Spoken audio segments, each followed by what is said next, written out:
राधे राधे दोस्तों, आज हम आपको सुनाएंगे एक ब्राह्मण और ब्राह्मणी की जितिया व्रत की कथा। अगर आप हमारे चैनल पर नए हैं तो प्लीज़ हमारे चैनल को सब्सक्राइब करें, वीडियो को लाइक करें और शेयर करें। किसी गांव में एक ब्राह्मण परिवार रहता था। ब्राह्मण बहुत ही प्रकांड पंडित और सज्जन और परोपकारी था, और ब्राह्मण की पत्नी भी बहुत ही सुंदर और परोपकारी थी। उनके साथ बस एक ही कमी थी कि वो जो ब्राह्मणी थी कोई व्रत नहीं कर पाती थी, क्योंकि वो भूखी कभी नहीं रह सकती थी। इसके अलावा ब्राह्मणी में सारे गुण थे। वे सभी अतिथियों का स्वागत बड़े प्रेम से करती थी। किसी को भी कभी उन्होंने कोई कष्ट नहीं दिया। ब्राह्मण पति पत्नी बहुत ही प्रेम से अपनी गृहस्थी की गाड़ी को चला रहे थे। जितिया का पर्व आया तो ब्राह्मणी ने ब्राह्मण से कहा, हे ब्राह्मण देव, सभी औरतें जितिया व्रत कर रही हैं। मेरी भी इच्छा हो रही है कि मैं भी व्रत करूं। जितिया के प्रताप से मेरे भी संतान हो जाएगी तो मेरे घर में भी रौनक रहेगी। आप तो देखिए दिन भर घर से बाहर रहते हैं, मैं अकेली घर में परेशान होती रहती हूँ। मुझे अकेला रहना बिल्कुल अच्छा नहीं लगता।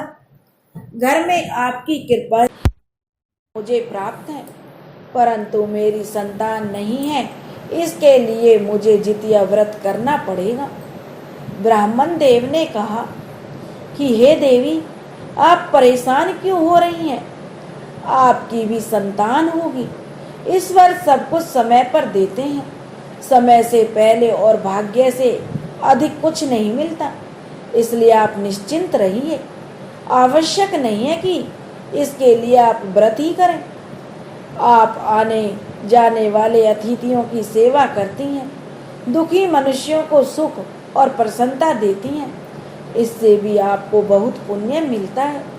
इसलिए पुण्य प्राप्ति के उद्देश्य से व्रत करने की आपको कोई आवश्यकता नहीं है। वैसे भी देखिए भाग्यवान, आपसे व्रत होगा नहीं। आपको भूखो रहने की कोई जरूरत नहीं है, क्योंकि आप भूखी नहीं रह सकती, और भूखे रहने से आपको कई परेशानियां हो जाती हैं। इसलिए आप व्रत मत कीजिए। परंतु ब्राह्मणी जिद पर अड़ गई कि उन्हें तो व्रत करना ही है। ब्राह्मण ने कहा, तो ठीक है, आप व्रत कर लीजिए। आप ब्राह्मणी ने जितिया व्रत करने के लिए सभी सामग्री मंगा ली और शांति से जो उस दिन का इंतजार करने लगी। अब सामग्री आ गई और जितिया के दिन ब्राह्मणी ने बहुत ही अच्छे से नहाकर अपने पितरों को भोग लगाया, जेतवान देव को भोग लगाया, और प्रसाद के रूप में मरुआ की रोटी, नौनी का साग, झींगे की सब्जी, चूरा, दही और तरह तरह के पकवान बनाकर भोजन के रूप में ग्रहण किया। रात में भी विभिन्न प्रकार के व्यंजन बनाए। सर्गी के समय भी नियम और निष्ठा से वह जीमूत वाहन देव का भोग लगाकर उसने स्वयं सर्गी किया। अगले दिन व्रत का दिन था और प्रातः ही ब्राह्मण के लिए ब्राह्मणी भोजन बनाने लगी। ब्राह्मण ने उसे भोजन बनाने से मना किया, कहा कि तुम मेरे लिए भोजन मत बनाओ, मैं तो कथा कहने जाऊंगा। जहाँ कथा कहूँगा वहाँ कुछ भी खा लूँगा, और आपका व्रत है, फिर मेरे लिए क्यों खाना बना रही हो?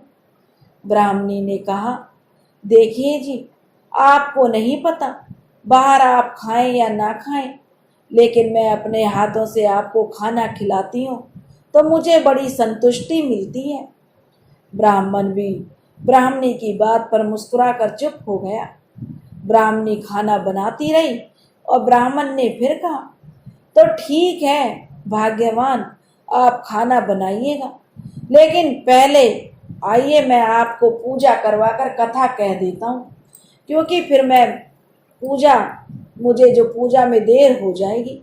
मुझे स्नान पूजा करवाने जाना है।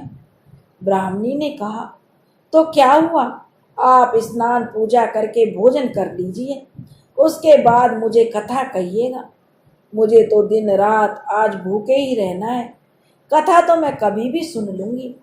आप जाइए, स्नान करके आइए, पूजा करके भोजन कर लीजिए, फिर थोड़ा आराम करके चले जाइए कथा कहने के लिए। सब जगह से कथा और पूजन करवा कर आने के बाद मुझे कथा सुना दीजिएगा। ब्राह्मण के बार बार कहने के बाद भी ब्राह्मणी खाना बनाती रही और जो कथा सुनने के लिए वह नहीं आई। तब ब्राह्मण बोला, अच्छा ठीक है भाग्यवान, मैं पहले स्वयं स्नान पूजन कर लेता हूँ, फिर बाहर सब स्थानों से कथा और पूजन करवा कर आने के बाद ही आपको कथा कहकर सुनाऊंगा। कहकर ब्राह्मण अपने स्नान की तैयारी करने लगा। ब्राह्मणी जब किसी काम से रसोई घर में से बाहर निकली, तब ब्राह्मण रसोई घर में जाकर कोठी के जो पीछे छिप गया। जो अनाज रखने के लिए एक बड़ा सा बर्तन होता है मिट्टी का बना हुआ, उसे कोठी कहते हैं, उसके पीछे ब्राह्मण छिप गया। लेकिन ब्राह्मणी ने उसे देखा नहीं छिपते हुए।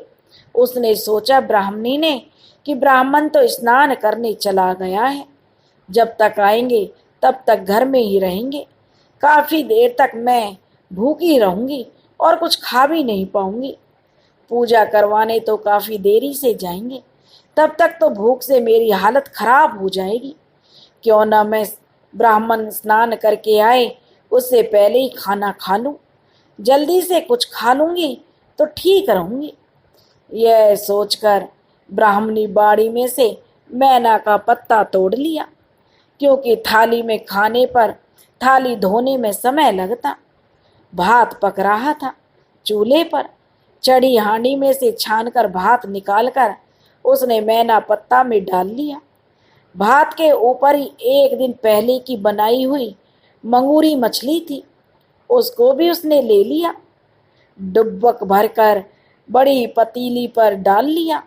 गैंची मछली थी जो उसको भी जल्दी से चूल्हे में डालकर सेक ली, जिससे वो टेढ़ा मेढ़ा हो गई। उसे अपनी थाली में ले लिया और खाने के लिए रख लिया। लिट्टी भी तैयार करके चूल्हे में डालकर सेक ली और उसे डाल लिया अपनी थाली में। थोड़ा सा खीरा काट कर रख लिया खाने के लिए। खाते खाते याद आया दही नहीं ली, तो बाएं हाथ से निकाल कर दही भी ले ली और खा ली। ब्राह्मण यह सब कोठी के पीछे छिपा हुआ देखता रहा।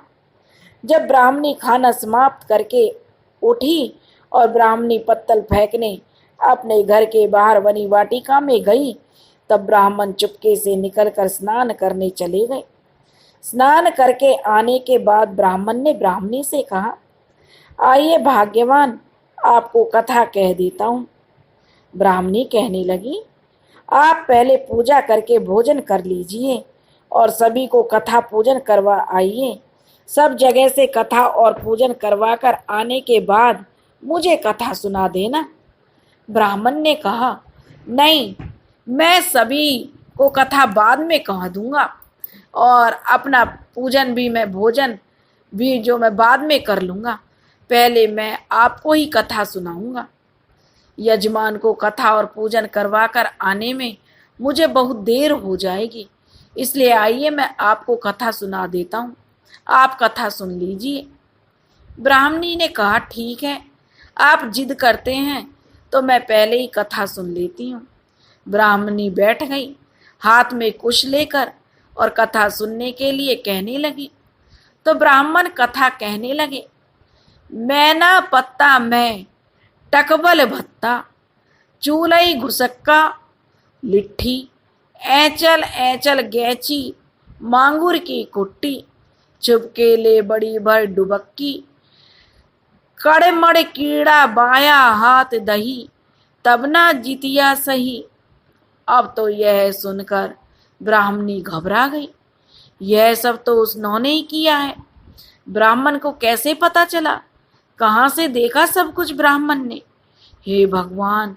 और वह पूछ बैठी, देखिए जी, आप यह कैसी कथा कह रहे हैं? यह तो जितिया की कथा नहीं है। यह सब कुछ तो आप ऐसा क्यों कह रहे हैं?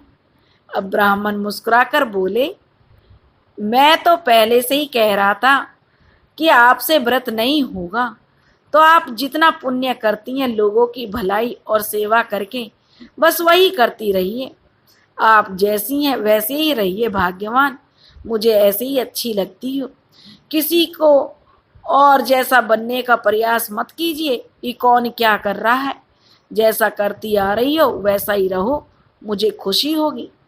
और अब आइए हम साथ साथ भोजन कर लें, फिर मैं कथा के लिए जाऊंगा। अब आप जितिया भंग कीजिए और आराम से भोजन कीजिए, और फिर कभी कोई व्रत करने के लिए मत कहिएगा। अब और फिर दोनों मिलकर साथ साथ भोजन करने लगे। अब ब्राह्मण तो कभी कभी व्रत के नाम पर चिढ़ा देता था। यह कहता, बार मैना पत्ता में टकबल भत्ता, चूलई घुसक्का लिट्ठी, ऐचल ऐचल गैची मांगूर की कुट्टी, छुपके ली बड़ी भर डुबक्की, अब कटमर कीड़ा बाया हाथ दही, तब ना जितिया सही। और ब्राह्मणी बेचारी गुस्सा हो जाती और वे फिर दोनों हंसने लगते, क्योंकि ब्राह्मणी से व्रत होता नहीं था। ब्राह्मण कहने लगा, अगर व्रत नहीं भी करते हो तो बस भगवान तो यह भी बहुत है। किसी की मत दुखाओ, किसी को परेशान मत करो। जो भी बनता है उसमें खुश रहो और दूसरों की सेवा करो। दान पुण्य करो, जो दान के हकदार हैं उन्हें दान दो। दोस्तों, अगर आपको हमारी कहानी पसंद आई हो तो प्लीज़ हमारे चैनल को सब्सक्राइब करें, वीडियो को लाइक करें और शेयर करें। राधे राधे।